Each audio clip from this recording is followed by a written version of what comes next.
This is the Level Up Podcast. I'm Taylor Petrinovich. And I'm Kelly Gilster of 618 Studios.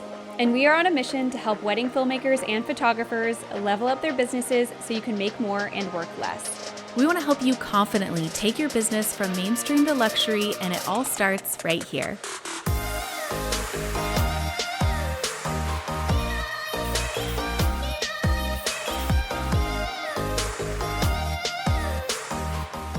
Well, hello, friends. Thank you so much for joining us for another conversation here on the podcast. We have an exciting one for you, one that's filled with value and something that I actually just thought of, and I texted Taylor about it just a couple weeks ago, and I was driving home from lunch, and I was like voice memoing her, and I was like, I have a great idea for the podcast. She said she loved it, and here we are bringing it to you pretty much almost live. We're just recording this, 4 days before this is going live, so happy Friday, everybody. Yeah, happy Friday.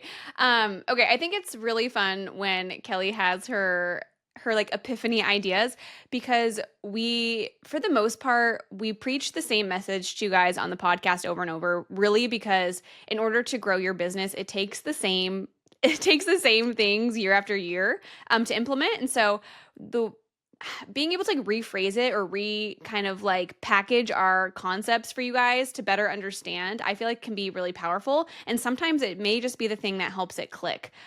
Because there are so many photographers and filmmakers out there who are in years 3, 4, 5, 14, 15, 16 of their business, where they feel frustrated and honestly confused as to why they're not growing. They see their peers in the industry who have soared to great heights in their businesses, but they feel a little bit stagnant in their businesses. So Kelly, what do you want to like kind of present your idea? Wait, hold on. Actually, I'm going to interrupt this. We are all over the place, guys. Happy Friday. The doors for our Mastermind program close tomorrow. I just need to say that before we get too deep into the episode and we forget. We are so excited to be welcoming students into this fall round of the Luxury Mastermind. We had our workshop last week, which was incredible. Over 1,000 people signed up to be a part of it, and we had so much fun guiding so many photographers and filmmakers through learning the journey of what it takes to have your most profitable year yet within the wedding industry. And that's what we use to launch this program. The seats are almost filled. I think at this point we have about 4 seats left, and the doors close tomorrow. So if you want to join our fall cohort for the Luxury Mastermind, go over to thelevelupco.com/mastermind and claim your seat. Without further ado, all right, let's get into Kelly's idea. Okay, yes. And honestly, you guys, if you're sitting here listening, being like, I really need a change for 2026, the Luxury Mastermind, this is going to be a condensed 8-week program, and it's going to be so powerful. All the same amount of teachings and touch points that Taylor and I have on your business. It's truly transformative, and we are so proud and honestly like elated for the students who have decided like, I have done everything that I can on my own, and I'm ready for a new method. So we're going to give that to them. It's going to be amazing, and we just can't wait. So Taylor, so getting into the episode now, Taylor, do we want to go on like how this came about? So for the workshop, we started running ads. And when we're running ads for the workshop, we were very transparent about what our numbers were. My booking average for this year was $17,700. That was taking the total number of weddings that I booked, taking the total amount of income that I made from that, and dividing it by the amount of weddings that I did. And so 17,700. And so we were getting some spicy comments. Taylor, can you remember some of the spicy comments we were getting? We were just dying. Some people were saying things like, show us the receipts. Yeah, show us the receipts, like you're full of hot air. Honestly, they're coming from a place of skepticism, disbelief, and then actually I was reading like a lot of bitterness in there, which I feel like is more a reflection on the person leaving the comment than on the person that is being commented on, but that's just my personal opinion. And then some people were even like, you're robbing your clients. And we're like, no, we're not. And I think the robbing your clients concept is what kind of sprang this idea in you. It did. That was the comment. I mean, a lot of them I can like brush it off, and it's like, I hope that they understand that this is doable for themselves. Like, I just want everybody to have the sense of pride in their business that Taylor and I have and that so many of our students have. And I'm sure a lot of you guys sitting here listening too are really happy with like what you've built so far.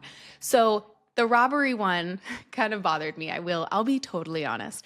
And they said, you're robbing your clients. And for me, like that was like, oh, like it felt like a dig on like my character in a way. Like, oh man, like, no, I'm not robbing my clients. Like, our clients have a level of investment that they are used to spending on certain items. And when it comes to now this huge celebration that they're throwing for their wedding, their friends and their family, I mean, our clients are spending multi six figures into the seven figures for their wedding. Like, let that sink in for a second. Like, this is an event that I'm never going to be able to throw. Taylor, I don't know about you. Maybe you'll No. like win the lottery and throw it too. But like, it's just not a level of wealth that I understood growing. I didn't understand it growing up. Now I work with these types of clients, so I can understand that that is their reality. Now it's not our reality, and that's okay, right? So I was thinking more about it. Driving home from lunch, was kind of in traffic, and I was like, okay, how can I think about this outside of the wedding industry? Because a lot of times when we see things like this and then people are making these claims, I like to draw a parallel to something that's outside of the industry. So the first thing that came to mind, it's a little bit outside of the industry, but not really, right? So let's talk about engagement rings.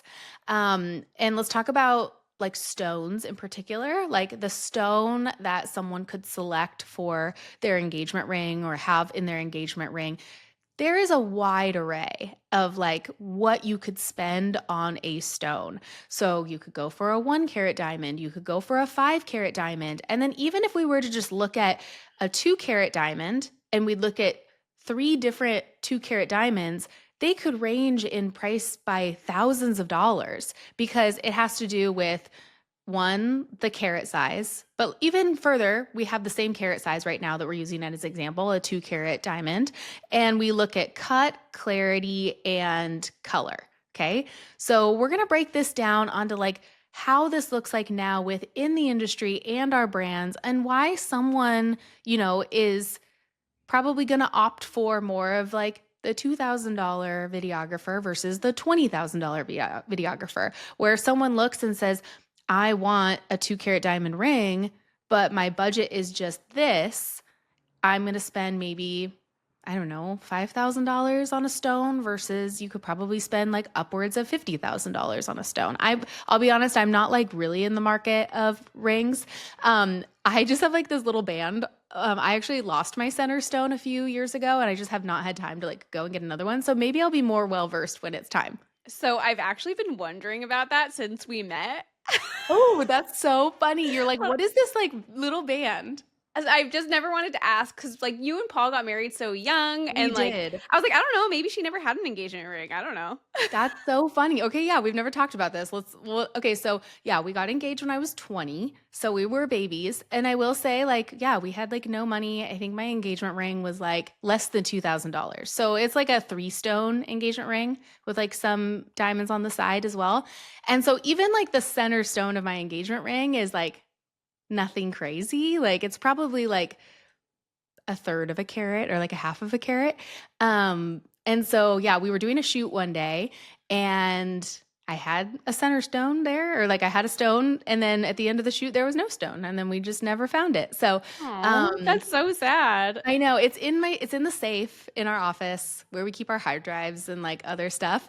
But I just never have like made it a priority to go and get it done. So I've just like kept my wedding band. So if you're Okay. seeing on YouTube, here's my wedding band. Yeah. So I kind of love, okay, actually I'm so glad that we talked about this because like I've had like a burning curiosity for like 2.5 years now. So That's hilarious. mystery solved in Taylor's mind. Great. Yeah. So I think it's kind of fun to talk about it in these 4 C's, if you will, right? So carat, cut, clarity, color, because sometimes if a budget presents itself, you will have to sacrifice some of the C's in order to get what you want. And for a lot of people, I feel like they want like the bigger diamond, but it's not as clear. And it may be not like the cut that is like what's cool right now or something like that. And it's kind of fun to see because from a distance it all looks the same, but once you get up close you can kind of tell the difference. And I feel like that actually translates really, really well to the wedding photography and videography side, because from a first glance, some photographers or filmmakers look great, right? Like what we're seeing on Instagram is gorgeous, but once you start working with them, maybe the client experience is off, maybe the communication is not so good, maybe they're slow, like you're waiting a year to get your photos or your film back, or maybe like they're really, really good at selecting what to share on Instagram. And when it comes to like the full gallery, like their work is really lacking, right? So, what I feel like a lot of people don't understand is in order to get to the price point where you are charging 15, 20, $25,000 for a wedding, right, as a photographer or a filmmaker, you really have to have all four of these C's locked in. And so we've drawn parallels from the diamond world that Kelly is kind of alluding to in her story to the photo, video, wedding world for us, so that we can kind of see which C's are lacking, so that we can kind of bring all of them up to speed so that we can unlock those higher price points. And that's why you cannot just like try to build planner relationships. Like there's no digging out of the hole by just doing one thing. You can't just like network your way out of a hole. You can't just brand your way out of a hole. You can't just go viral on Instagram your way out of a hole. Like you really have to have the complete package, which is the 4 C's. So I feel like the first one is very, very easy to understand, right? So it is the carat size, which is the size of the diamond, which would draw a parallel to the size of the collection, how much money you are investing and what you are getting for that investment. Right. So, I mean, obviously, as you guys know, if you've been longtime podcast listeners or if you're brand new, welcome.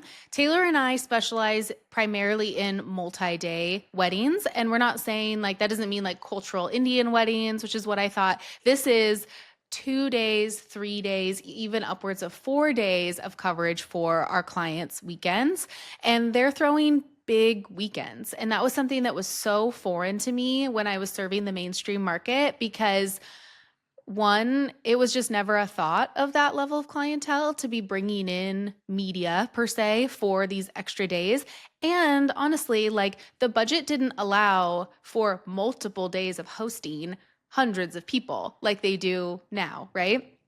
So you have to understand that as you're scaling up in the market, that you are creating collections that are in alignment with what that client is looking for. If you're going to present collections and you're just going to raise your prices and not change anything about your collections, and I mean, let's just go back to like not even days, let's just go back to hours of collections, right? Back in the day, probably 6 hours served you. And then you get to a point where you like start to notice that like no one's interested in that, or it just doesn't work for any client anymore. And then you're going to have to adjust. That's why Taylor and I love within our mastermind program, we love to get in there and we make tweaks to all of our students' collections. We give them the actual framework to follow. We show them a photographer's collection guide in the luxury market to follow. And then we show them a videographer's for them to follow. And then they make those adjustments. And then we go in together. We do like a video recording. We screen record it. We give individualized feedback of exactly what they need to tweak and change. And then really bridging the gap. So obviously we're going to show them like collections of what someone's charging at the luxury level. But if we understand that like maybe they're just trying to bridge the gap from a $5,000, starting price to an $8,000 starting price, we're going to help them build collections that $8,000 client is really looking for. Because just because someone has a different like investment that they can spend on photography or for videography, they're going to have things that they want, but sometimes like I think where we sell ourselves short is we're trying to sell ourselves to a higher level client with with a mainstream budget collection and like what that entails. So we're forgetting that like the scope and scale of the event is changing and that our collections need to follow suit in that to speak the language. This is part of one of those like speak the language things that Taylor and I talk about all the time, that is like speaking the language of that. Like if you were to send over a very bare bones collection that probably served your year 2 and year 3 clients to a random wedding planner who maybe discovered you maybe from that viral thing that went on Instagram, and then they're inquiring with you for their client, and then you're sending over collections that are kind of more bare bones and serving a budget client. They're going to be like, oh, okay, this wasn't like exactly what I was thinking was I was going to be delivered. So obviously, like, they don't speak the language of the client that I work with now. Does that make sense, Taylor? Yeah, totally. So I think basically it is you need to adjust what you're offering based on where you are in the market and be constantly reevaluating that. Like to your point, it's actually one of the biggest things that we have to tell our mastermind students is I'm so sorry, but like at this point, like we are not doing solo coverage anymore. And 6 hours is never going to cut it. Like, honestly, like at this point, like 8 hours kind of doesn't even really cut it anymore either. And so being able to recognize those things, but sometimes people feel like, well, this is the way it was in the beginning and it's working. So why change it? And they're not recognizing when it needs to be changed along their journey. Okay. So that is carrot size, Carrot. right? First C, carrot. It's Second, what you're offering. Okay. Second. cut. We'll go into cut now. So, cut, Taylor and I have decided we're drawing a parallel here to what you're showcasing and what you're curating, both on not only your Instagram, but also your portfolio, making sure that your strongest bodies of work are visible and very clear. And also, I will say too, like that goes into full galleries as well. I see so many full galleries, not only with our students, but also photographers that I work alongside. And I actually enjoy working with photographers in very different levels of the market. Sometimes I am working with more of a middle market photographer where the video investment was equal for us. So, like, I get to work with someone that was like maybe just below that 20K like range, which I mean, it is like that's entry level luxury, but then I get to work with people that charge like 50 and 60. And so I get to see a difference on that. So I get to see the full galleries. And even when it comes to full galleries, you guys, and Taylor, I actually just did a consultation of a mastermind student. And she was kind of saying, like, I just feel like, I don't know, like, does a luxury client just like want like so many more photos? Like, I'm so confused as to like what exactly it is that they are looking for. And I was like, well, like, that's why Taylor and I can guide you into like what it is that they want. They're so like lost on like, how do I lock into what that luxury client is looking for? And I think the biggest misconception is that a luxury client wants more and more and more and more. Obviously, if you're shooting over 2, 3, 4 days, the full gallery is going to be a more built out, like comprehensive gallery. But it's not just like throwing a ton of images in there. Like luxury clients, I'll actually never forget. Taylor and I got to speak earlier this year at Kinetic Experiences in Santa Barbara. And another fellow speaker was John Dolan. If you guys don't know who John Dolan is, he is like one of the OG, like greatest of our time. He shot Naomi Biden's wedding at the White House a couple of years ago. He has done so many like celebrities' weddings. And he shared this story that like I just really remember where he said that he had a long time legacy client and he shot, I believe it was like an 80th birthday. And he said, okay, I'm going to deliver you the images. And Taylor, do you remember, was it another photographer that they had hired that they were frustrated that they sent like thousands of pictures to them in like a gallery? I wish I could remember the story. I actually don't know. Okay, so yes, I believe it was like another photographer that they had hired for something else, and they got this gallery of like thousands and thousands of images. And to be honest, like they were kind of frustrated, and they were like, "John, like we don't want that. Like we literally want you as the artist because like these clients are so much more trusting of us as artists." They said, "I want you to pick 30 of your best and print them out and put them in a print box for us." And he just hand delivered it to them at their door. This 80th birthday celebration, I believe. I hope I'm getting this right. It was like it wasn't a wedding. And he just delivered like 30 of his best. And they were like blown away, so happy and elated. They did not have the time to go through thousands and thousands of images, and it's almost like you're putting more work on the client to like curate for themselves as well.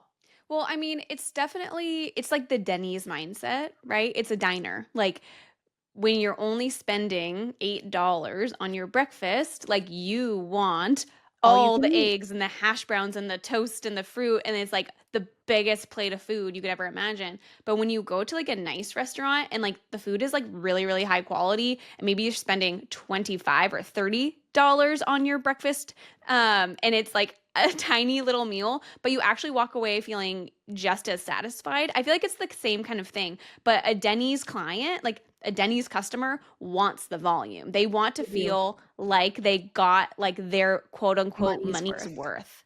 And they're Yes. not drawing like any like they're not seeing the difference between quality and quantity, right? Right. So yeah, curation is so important. Curation is so important.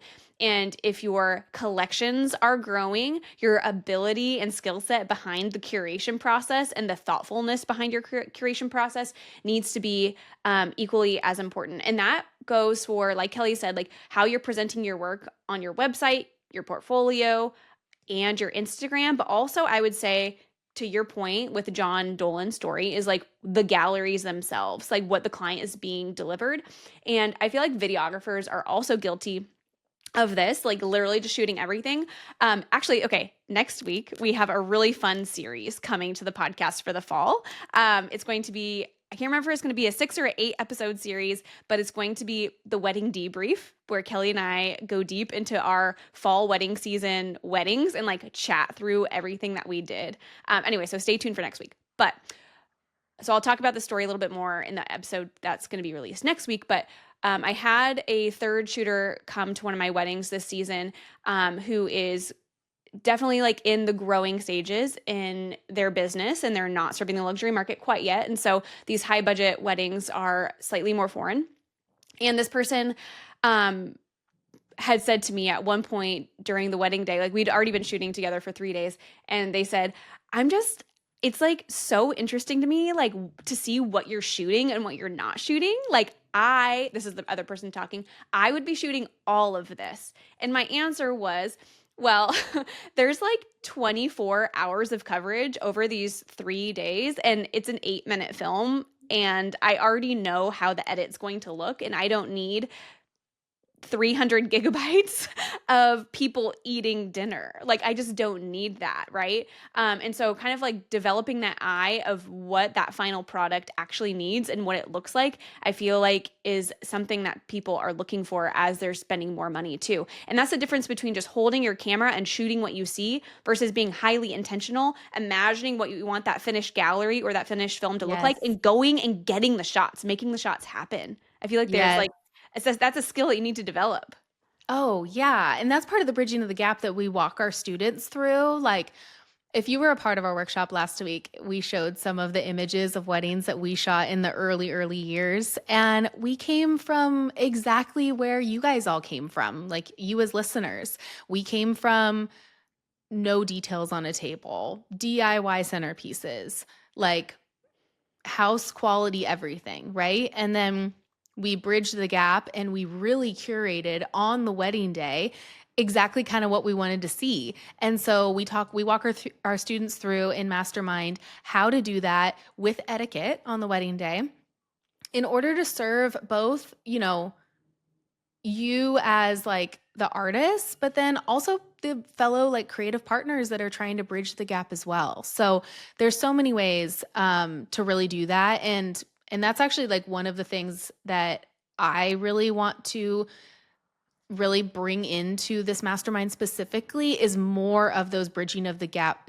tactics so that people aren't feeling like defeated with like, well, that's cool, like this is what I can aim for in 3 years from now, but like what do I do now with what I have, right? And so that's such a powerful skill to understand and be able to incorporate. And so we love to be able to give our students exactly what we did to bridge the gap not so long ago when we were serving weddings in the entry lovely market, upper lovely market, budget market, all of those things. So we did not ride an elevator to the top. We definitely took it floor by floor, and we did it too. And so we get to teach our students the same. All Yeah. right, third C. So we did Carat, we did cut, And now let's go into clarity. So, the parallel to this on clarity is truly the essence of your brand. How clear are you on what your brand stands for, who your ideal client is, what types of events do you specialize in?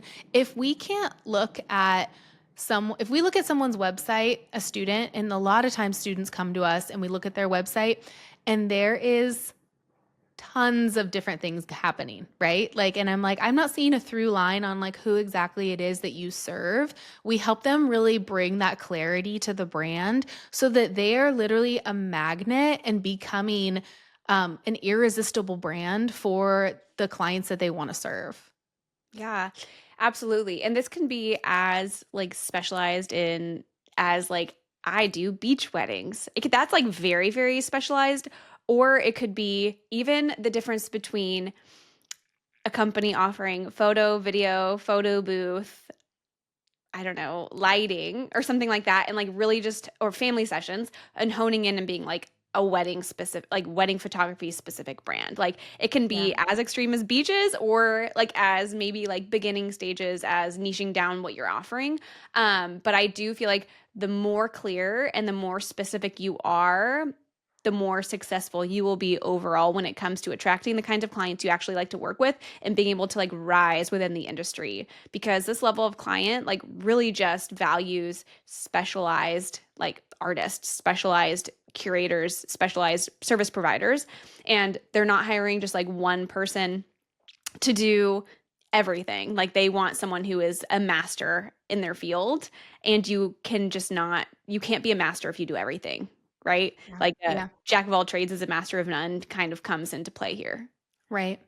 Um, a friend of mine, Brooke Keegan, so Brooke Keegan Events, I remember her chatting, I think it was like over a dinner, and she was like, I specialize in domestic luxury events in mountain towns.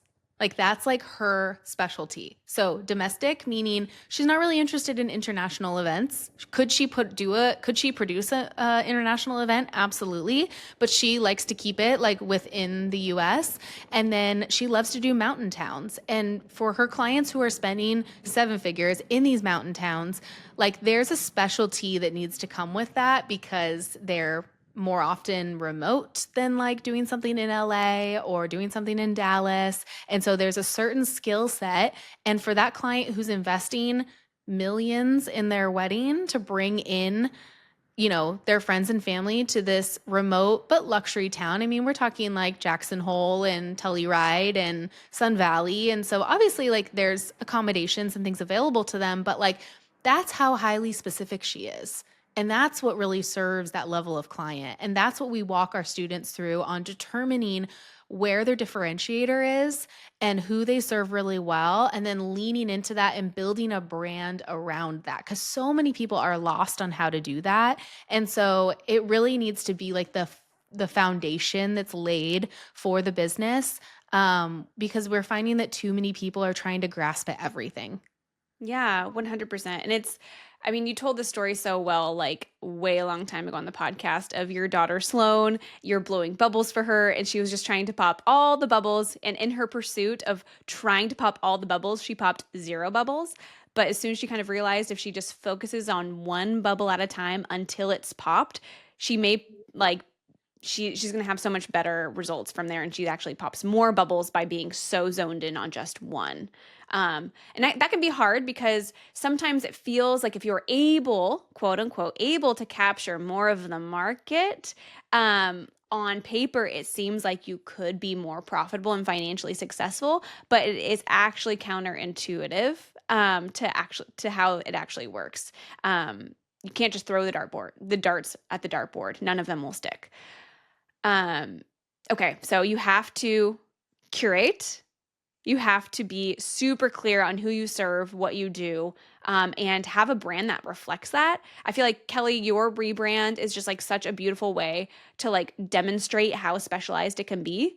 Like you are truly trying to attract the like sad beige girlies who are very Yep. understated luxury minimalists. Like that's Yep. that's who it is, and you're doing a great job. I'm leaning into like more color and maximalism, and so like our brands are so opposite, and I feel like we do a good job of attracting our ideal clients because we are We really so do. specific.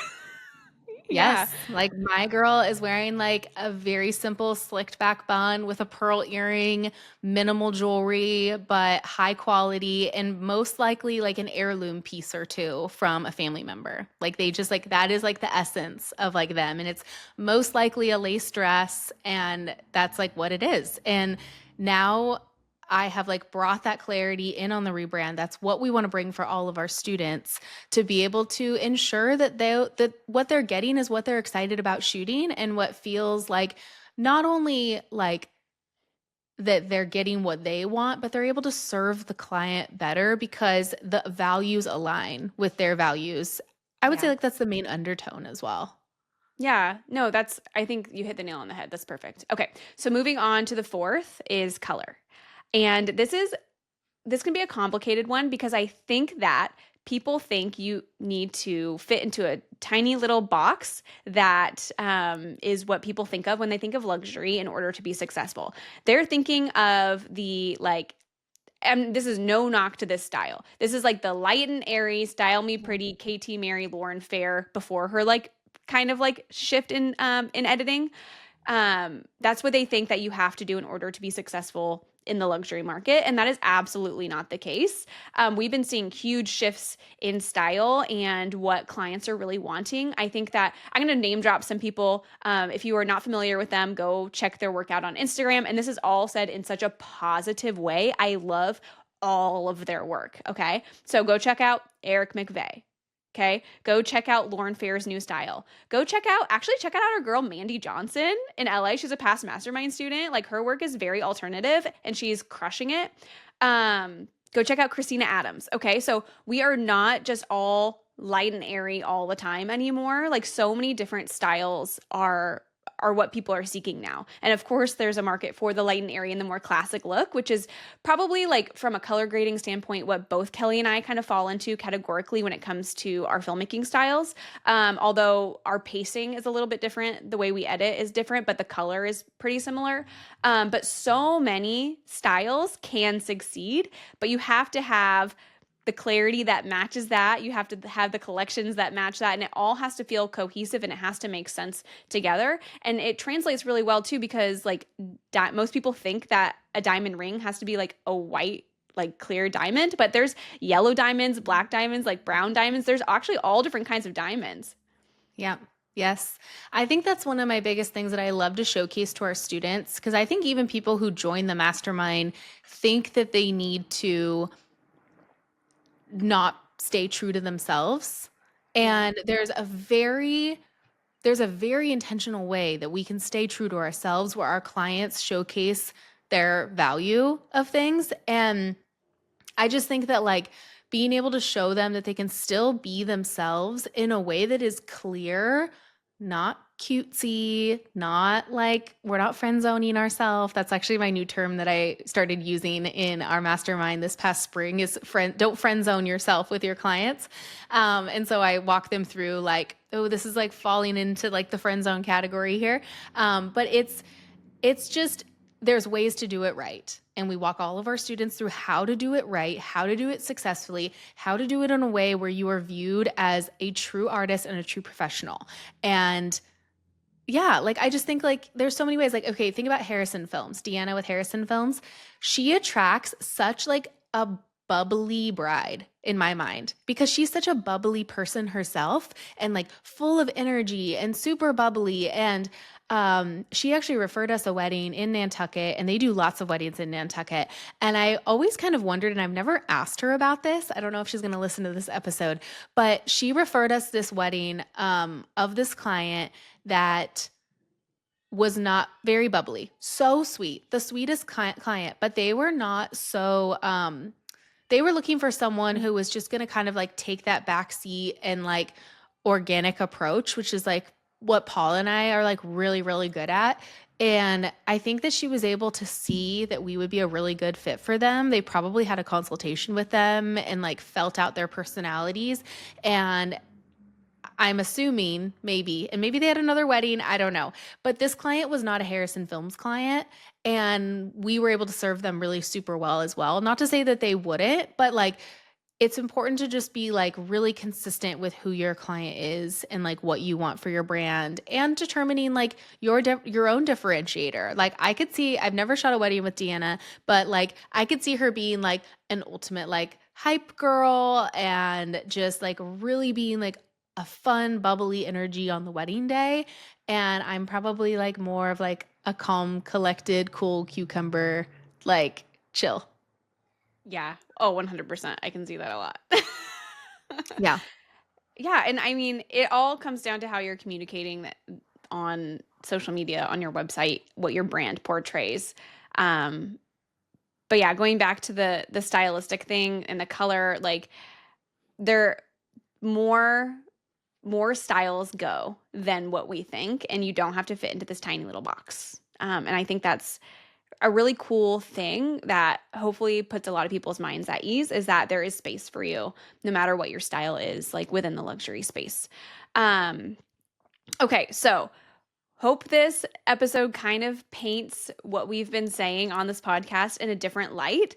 And basically, it's you need, in order to be like that high quality diamond that those jewelry robbers are going to be selecting out of the vault when they do their little heist. If you want to be that one, you have to have the 4Cs all locked in, and that's what's going to unlock those high budgets. If you're missing one of the C's, you're just not going to be able to successfully have your rates be what you want them to be. And because you're listening to this podcast, like you're probably a wedding photographer or videographer who wants to charge 10, 15, 20, $25,000 per wedding. That's what Kelly and I talk about. And so I'm going to assume that's why you're here. And if that message resonates with you, if you want to get to that point, we would love to help you within the Luxury Mastermind. Again, there's still a few seats available as of now. Doors close tomorrow, which would be Wednesday, October 22nd. And we're excited to welcome you inside. It's going to be an amazing 8 weeks. We're going to get you out before Christmas, and we're going to hit 2026 absolutely at a sprint with our new processes, new way we're looking at the industry, and just through a fresh light that's going to be honestly just life-changing, not just business-changing, life-changing for you. So we would love to welcome you inside thelevelupco.com/mastermind to learn more. Feel free to shoot us a DM at the Level Up Co if you have any questions. Kelly and I love a good voice memo if you want to do that. Anything else before we wrap this one up, Kelly? Also, just a shout out is that I got a voice memo last week from someone, and she was like, I listened to the podcast and I remember hearing that you guys said that you love voice memos. So I wanted to leave you a voice memo. And I was like, that's so sweet. I do love a voice memo, and I wish I could have voice memoed her back, but I think my kids were home and it was absolutely nuts inside my house. So it would have been like a war zone in the background. But we just love that. It's so fun when listeners of the podcast like become real to us in a way by like getting into our DMs or telling us something they loved about the podcast, or maybe they had a similar experience that they wanted to tell us about that we talked about on the podcast. So it's just always so fun to hear from you guys. So if you're watching on YouTube, always leave a comment. And then if you're listening and something resonated with you, please send us a DM. It's always so welcomed. Taylor and I read every single one and we respond to everybody. So we'd love to hear from you. And again, we start the Luxury Mastermind on Monday, October 27th, which today is 10 days away. I can't even believe it, Taylor. It's like our Super Bowl, and we cannot wait to guide a really eager and high achieving group of students this fall. Thank you for joining us in today's conversation. Please help us reach more filmmakers and photographers like you by taking a screenshot and sharing it to social media. And don't forget to tag us at The Level Up Co. And join us again next week, same time, same place, as we continue to level up the industry together.